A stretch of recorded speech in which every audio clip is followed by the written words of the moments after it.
In today's session, we'll study about the continuous beam. A continuous beam is nothing but a beam which has more than two supports, or a beam which has more than one span. A beam which has more than two supports, or a beam which has more than one span. In the first figure, you can see the simply supported beam with an intermediate support in the middle. In the second figure, you can see a fixed beam with an intermediate support.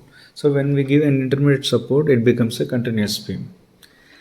In continuous beams, the intermediate support restrains the rotation. That means at the intermediate supports, moment will be there along with the vertical reaction.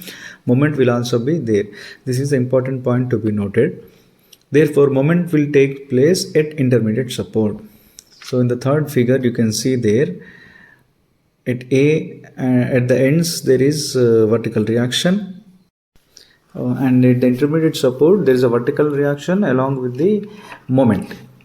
So to check whether the continuous beam is a determinate structure or an intermediate structure, so for the first case, that is for simply supported case, if we see at one end there is a reaction 1 and the other end there is reactions 1, and in the middle the number of reactions is 2, that is vertical reaction and moment. Therefore total number of reactions is 2 plus 1 plus 1 3 4.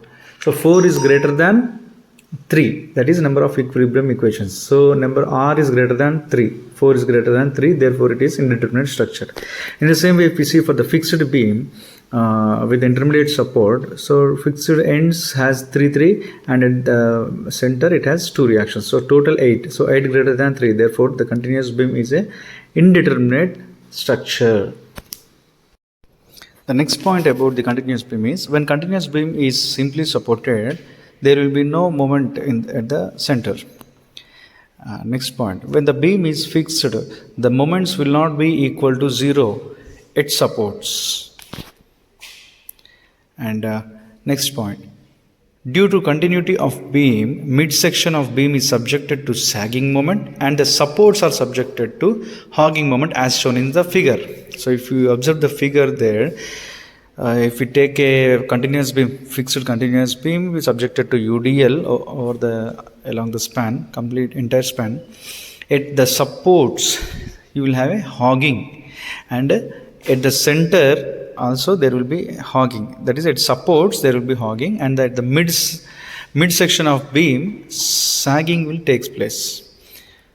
So at A there is no slope, and at B there is slope, and at C there is no slope.